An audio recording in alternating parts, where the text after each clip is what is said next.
At the center of our Milky Way galaxy, hidden behind clouds of dust and stars, lies something we cannot see with our eyes, but which has the mass of millions of suns. This mysterious object is called Sagittarius AAR, and it's a supermassive black hole.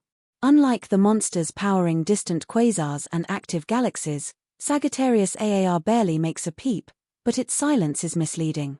Just beneath the surface, there's a storm of magnetic fields, flares, and extreme gravity that stretches the limits of physics.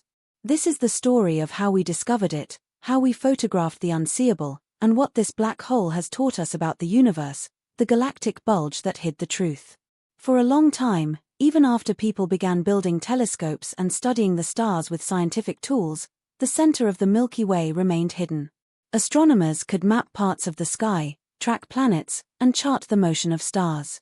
But something was still in the way.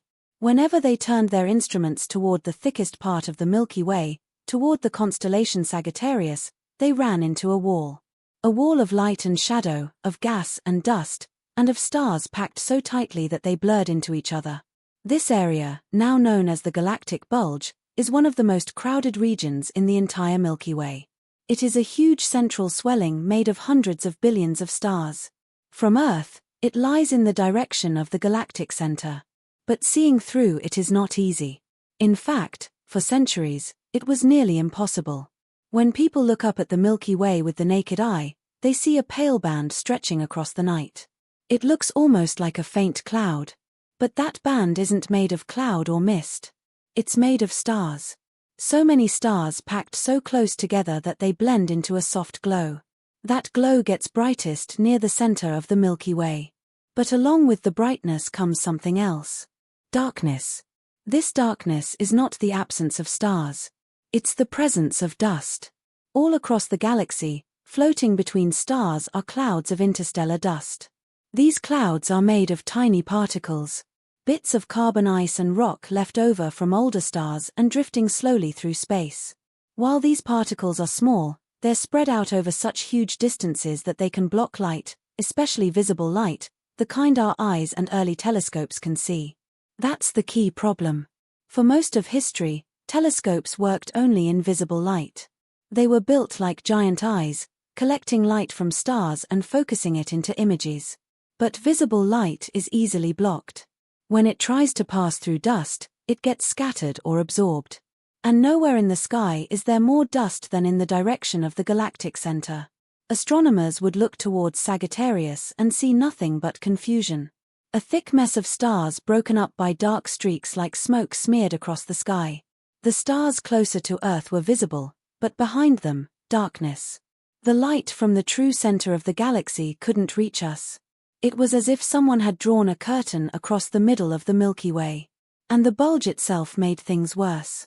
Unlike the flat disk of stars that stretches out like a pancake around the galaxy, the bulge is swollen and round. It's thicker and denser than the outer regions. Stars in the bulge are packed closely together, overlapping and shining in all directions. But because there are so many of them, and because of all the dust mixed in, their light becomes hard to separate. The signals are there, but they get lost in the noise. This made the center of our galaxy one of the most mysterious places in the sky. People could see the outer arms of the Milky Way, and they could map stars in nearby regions, but they couldn't see what lay at the heart. They didn't even know if there was a heart. Was the galaxy spinning around something? Was there a true center at all? Or was it just a loose collection of stars with no fixed point? Some early astronomers believed the sun was near the center of the Milky Way. When they looked around, they saw stars in every direction. So, they guessed we must be somewhere near the middle. But that was only because they couldn't see past the dust. Their view was blocked in the direction of the real center. So, it looked like the stars were evenly spread out. In the 18th and 19th centuries, astronomers like William Herschel tried to map the shape of the Milky Way using star counts. Simply counting how many stars were visible in different directions, they tried to figure out the structure of the galaxy. But they didn't know about interstellar dust. So when their maps showed more stars in some directions and fewer in others, they assumed that meant the galaxy was shaped unevenly. In truth, the dust was hiding much of what they needed to see. It wasn't until the 20th century that things began to change. New kinds of telescopes were developed, ones that didn't just use visible light. Scientists realized that if they wanted to see through the dust, they needed to use forms of light that could pass through it more easily, like infrared and radio waves. These types of light are invisible to our eyes, but they carry information just like visible light does. And unlike visible light, they can travel through dust without being scattered or absorbed as much. With infrared telescopes, astronomers could finally start to peer into the galactic bulge. They could see stars hidden behind the clouds. They could begin to map the true shape of the center.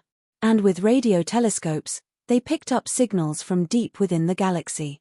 Waves of energy coming from strange sources that had never been seen before. One of the most important discoveries came in the 1930s and 1940s when radio astronomers started detecting a strong signal coming from the constellation Sagittarius. It wasn't a normal star and it didn't look like anything familiar. It was a powerful source of radio waves coming from the very center of the Milky Way. They called it Sagittarius A. At first, it was just a bright spot in radio images buried deep inside the galactic bulge. But over the years, as instruments improved and scientists studied the region more closely, they began to realize that something very strange was there. Something massive, something invisible, and something pulling stars around it at incredible speeds. But even then, the dust and gas made the study of the galactic center difficult. Astronomers had to build better and better instruments, working from mountaintops, balloons, and eventually space to get clearer views. The bulge remained one of the most crowded, chaotic, and complex places in the galaxy. What made it even harder was that stars in the galactic bulge move fast. They're not slowly drifting. They're whipping around the center in tight, fast orbits. Tracking those motions requires extreme precision. You have to watch the same stars for years, taking careful measurements to understand their paths. And only then do the patterns begin to appear. All this, the dust, the density, the movement, combined to keep the truth hidden for most of human history. While ancient people made up stories and early scientists guessed its shapes, the real center of the Milky Way remained blocked by its own structure. It was there all along, behind a glowing, swollen mass of stars and a thick fog of interstellar material. Only by looking with new kinds of eyes could we begin to see it for what it really was. The radio signal that changed everything. In the early 1930s, a young engineer named Carl Jansky was working at Bell Telephone Laboratories in New Jersey. His job had nothing to do with astronomy. He was simply trying to solve a problem for long-distance radio communication. At the time, radio was growing fast. Ships, stations, and countries all depended on clean signals. But there were strange background noises, static that couldn't be explained. Jansky was asked to find out where these noises were coming from. To do this, he built a strange-looking machine. It was a large rotating antenna. Some called it a merry-go-round because it sat on wheels and could be turned to face different parts of the sky. It was designed to pick up radio waves in the shortwave band around 20.5 MHz. That's much lower in frequency than visible light, but it carries useful information for communication. Jansky spent months collecting data. He found that some of the static came from nearby thunderstorms, some came from distant lightning, but there was one source of noise that came and went in a regular pattern about once every 24 hours. At first, he thought it must be related to the sun. But over time, the timing didn't match exactly. It came roughly 4 minutes earlier each day. That's when he realized this source wasn't tied to the Earth's rotation relative to the sun. It matched the Earth's rotation relative to the stars. In other words, it was coming from space. The direction of the signal pointed toward the center of the Milky Way. This was the first time anyone had ever detected radio waves from outside the solar system.